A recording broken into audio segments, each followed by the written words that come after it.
สองสีพระมหาราชครูเกษราปัญญาปรมาติกาจารย์จากวัดดับภัยเชียงใหม่สืบสานเวลาผ่าน131 ปีนานไกลวัดพระบาทอุดมรุ่งเรืองงามตาเจ้าน้อยบุญธรรมสาขาหลวงปวงเชียงใหม่ปกครองหัวเมืองฟ้าทุ่มเทแรงกายแรงใจทุกชาติพันธุ์รวมใจรักษา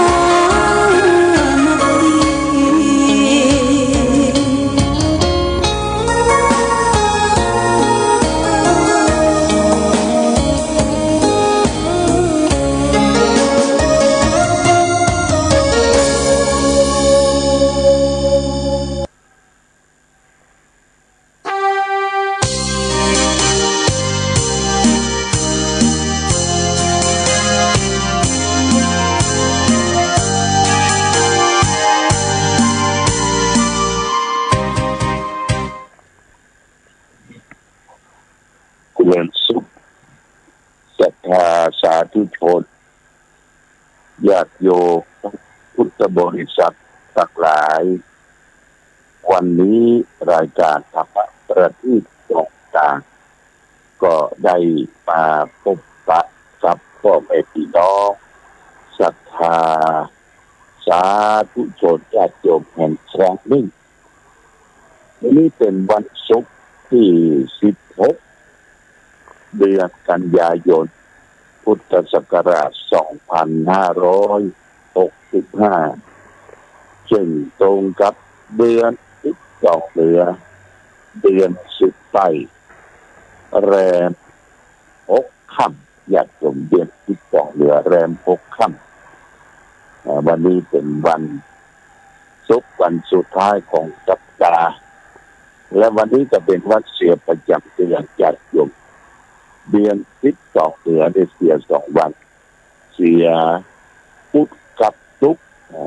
พุธกับศุกร์วันเสียนั้นก็การปกติพื้นเมืองก็พึงเว้นจากการทำบุญทำงานที่เป็นบังกละเป็นมงคลกินแขกแต่งงานขึ้นบ้านใหม่เจริญฉลองต่างๆครับก็พึงงดเว้นจากการคือวันเสียนั้นประจำเดือนญาติโยมท่านสาธุชนส่วนการที่เสียทรัพย์เสียทรัพย์เสียอย่างต่างๆนั่นก็ไม่เป็นยังมันเสียก็เสียไปแล้วการเสียทรัพย์นั่นก็พึงเว้นจากวันเก้าของทางเหนือนี่นะตามปกติตื้อเปลือกของวัดชาติคำเจียไปวันนี้อากาศท้องถิ่นญาติโยมบอกว่าฝนจะตกประมาณ 40% ก็น้อยหน่อยบ่นักเท่าใดอากาศท้องถิ่นวันนี้ก็แสงแดดจะแผดออกมาละจะแสดส่องท้องที่ตามถนนหนทางบ้านเฮาทางเหนือโซนทางเหนือนี่ก็ดีน้ำบะขังน้ำก็ได้สำระสะสางแห้งผากออกไปแต่ตั้งใจมีญาติโยมตั้งใจตั้งภาคกลางกรุงเทพตั้งระยองหลายที่หลายทางนะมันก็ยังมีน้ำเจิ่งน้ำตองน้ำขังอยู่ก็ทำให้ผู้คนที่ทำงานก็ต้องขยันดูแลพี่น้องประชาชนที่ได้รับทุกข์พิกภัยคือน้ำท่วมน้ำหลากน้ำขังบางคนต้องหลายวันละญาติโยมเป็นสัปดาห์เป็น7 วันไปไหนก็ลำบากต้องใจเหือใจอย่างพอพายอาหารสำรับกับข้าวก็ต้องกินของแห้งของเหนียวมีบ้านเปิ้ลบ้านเปิ้ลก็รับความเดือดร้อนมาถึงต่างประเทศแห่งญาติโยมต่างประเทศต่างประเทศจีนประเทศหลายที่ก็มีพายุหมุนเข้ามาแหมทำให้บ้านเรือนที่อยู่ที่อาศัยอาคารสถานที่ โอ้ลมหายตายจากลมหายลมละลายกันไปหลายที่เนี่ยโลกเขานี่มันเปลี่ยนแปลงของญาติโยมโลกที่เขาอาศัยเนี่ยมันเปลี่ยนแปลงอยู่ตลอดเวลาดินฟ้าอากาศจะมันเสมอต้นเสมอปลายมันไม่ได้เพราะว่าโลกประกอบด้วยธาตุสี่ธาตุดินธาตุน้ำธาตุไฟธาตุลมเนี่ยแล้วก็ต่อไปเขาก็จะประสบกับภัยความร้อนญาติโยมนะภัยความร้อนของโลกเรียกว่าเรือนกระจกเนี่ยเป็นความร้อนที่ได้รับผลกระทบทางทั่วโลกเหนือน้ำแข็งละลายเนี่ยกลายเป็นโซนของความร้อนได้รับผลกระทบญาติโยมทุกประเทศหลายประเทศเพราะฉะนั้นเพิ่นก็จึงรณรงค์กันปลูกต้นไม้รักษาสภาพที่เป็นธรรมชาติของต้นไม้ร่มรื่นอย่างประเทศเราเนี่ยก็มีการปลูกต้นไม้ทางการทางบ้านทางเมืองทางเอกชนก็พยายามส่งเสริมให้ผู้คนได้รักษาพื้นที่คือเขียวจะอุ่มไปทั่วนะอยากโยมตาเขียวจะอุ่มไปทั่วต้นไม้ที่มันออกมาอยากโยมเอาบ่ได้ไปเฝ้าไปฟันมันที่มันเป็นประโยชน์อยู่ร่มอยู่เอาอยู่อย่างที่เอาก็ต้องอาศัยมันนะต้นไม้ที่มันแก่อันที่จะโค่นจะล้มอันนี้เขาก็ไปตัดไปถอนมันไปตัดไปถอนมันนี่มนุษย์โลกอาศัยปัจจัยที่เป็นธรรมชาติอยู่ร่วมกันแบบสร้างสรรค์และมีความสุขญาติโยมนะอยู่ร่วมกันจากสร้างสรรค์และมีความสุขเอาต้องเพิ่มปะอาศัยมีสาระมีที่เพิ่มเอาจะได้เป็นปัจจัยอยู่ในโลกนี้ได้อย่างสบายวันนี้รายการธรรมะประทีปส่องธรรมก็จะได้นำสาระธรรมของพระเดชพระคุณพระศรีธรรมนิเทศกมลโชติมันโตอดีตรองเจ้าคณะจังหวัดเชียงใหม่วัดสันตะคอยมาเล่าภาษาขยายต่อคือท่านทั้งหลายได้ฟังพอคิดสะกิดเตือนใจที่จะได้น้อมนำไปประพฤติปฏิบัติโดยที่เอาเรื่องที่สามที่พึ่ง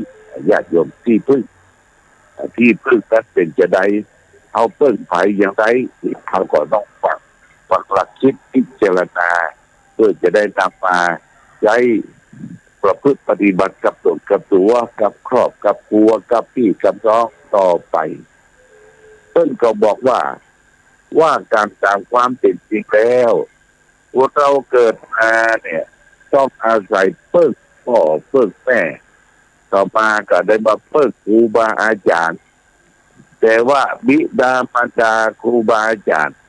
ท่านก็เป็นที่เปิ้งแก่เราได้บำเพ็ญประนานเท่าใด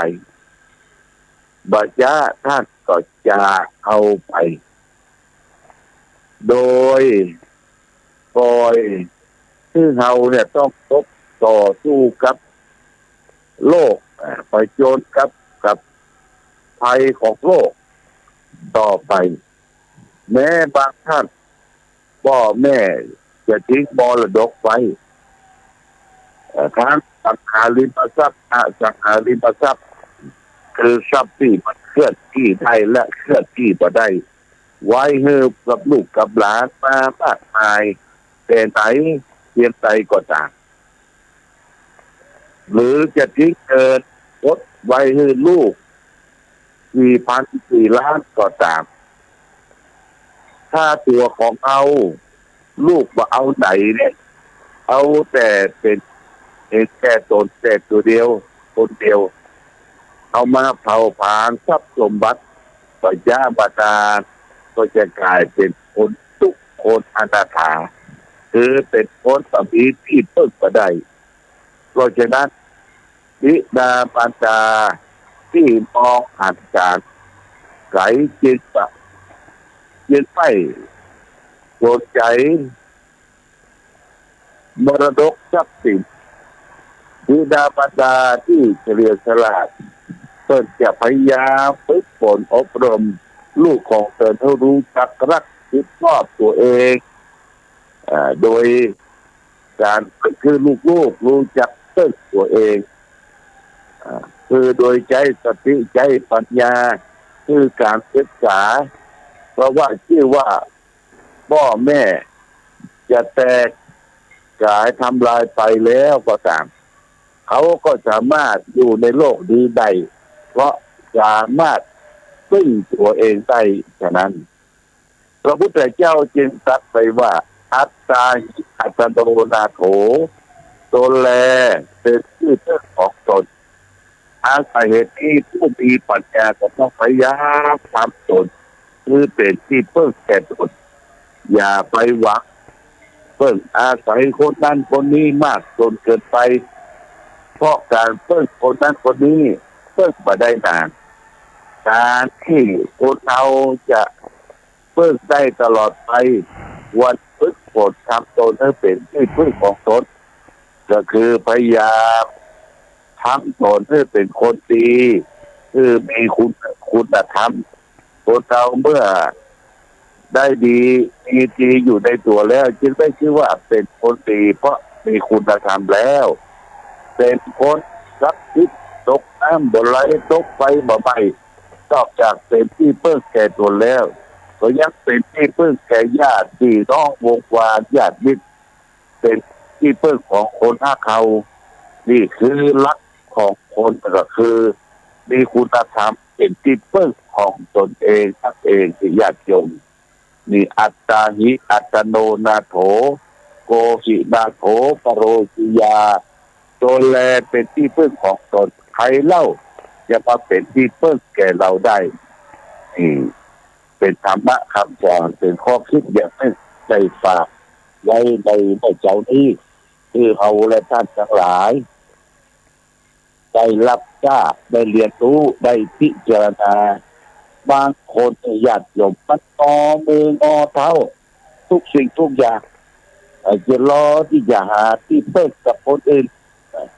หาที่เพิ่มกับคนอื่นเพิ่มคนนั้นเพิ่มคนนี้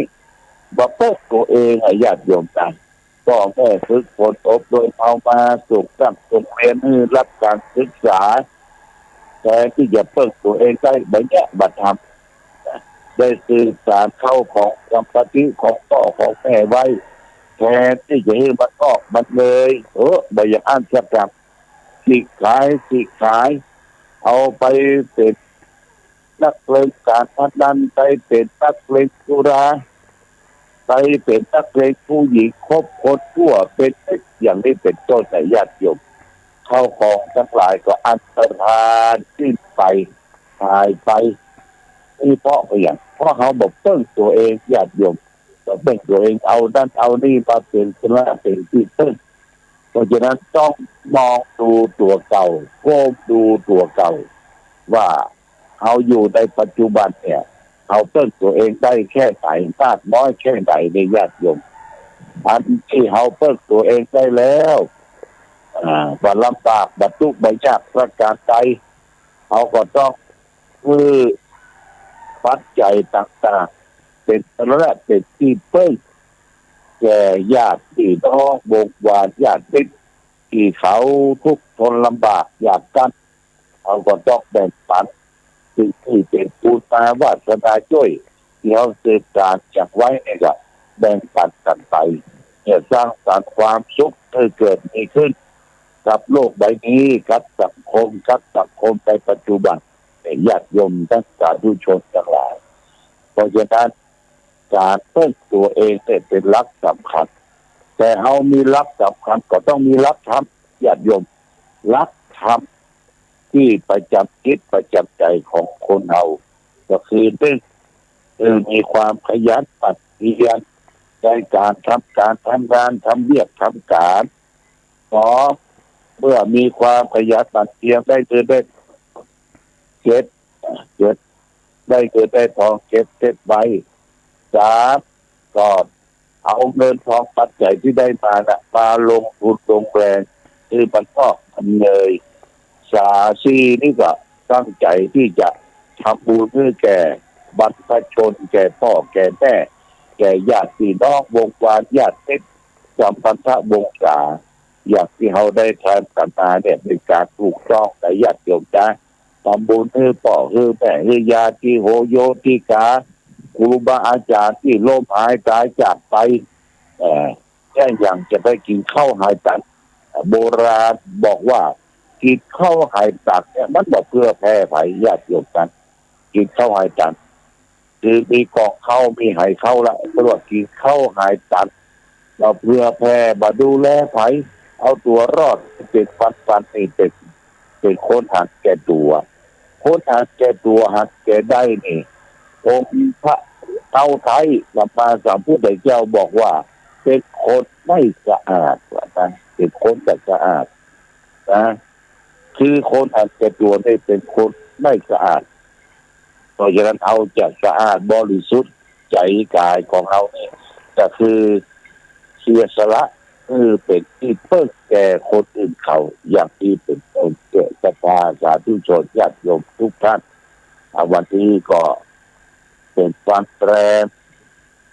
6 ค่ำญาติโยมกันแรม6 ค่ำของเดือน12เดือนนี้ก็เป็นช่วงการทำบุญ